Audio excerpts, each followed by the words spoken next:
Да кръстосваш свободен морета и океани. Под теб са вълните, над теб е небето, в далечината непознати брегове. Круизите привличат все повече хора, но все още има и такива, които се страхуват. Клати ли се корабът, тесни ли са каютите, претъпкано ли е на борда, подходящо ли е за деца, какво може да се види през краткия престой на кораба в даден град. На такива въпроси ще се опитам да отговоря в този филм и да ви пресъздам поне до някъде какво е усещането да си на круиз. Потегляме от Испания, от Барселона към Картахена.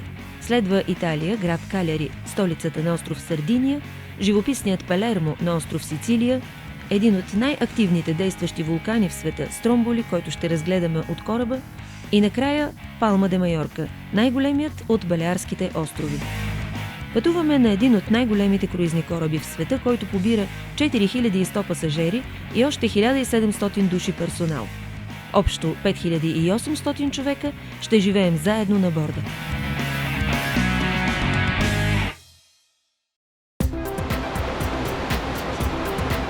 В първия ден в морето ще разгледаме кораба.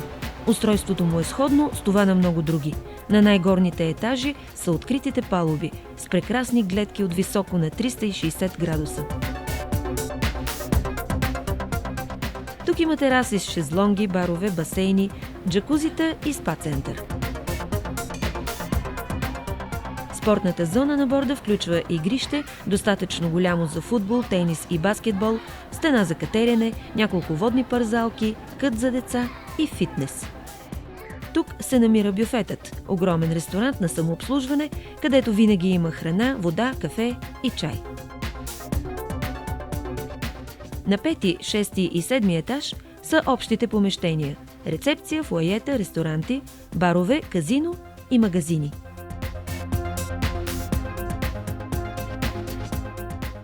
Значително пространство в повечето круизни кораби е отделено на театъра.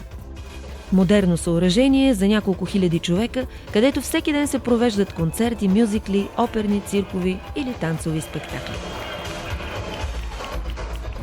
Вътрешният дизайн на круизните кораби винаги е интересен и в следващите дни ще му отделим специално внимание.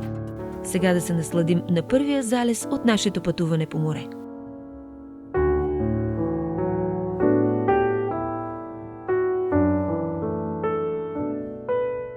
Слънцето позлатява водата.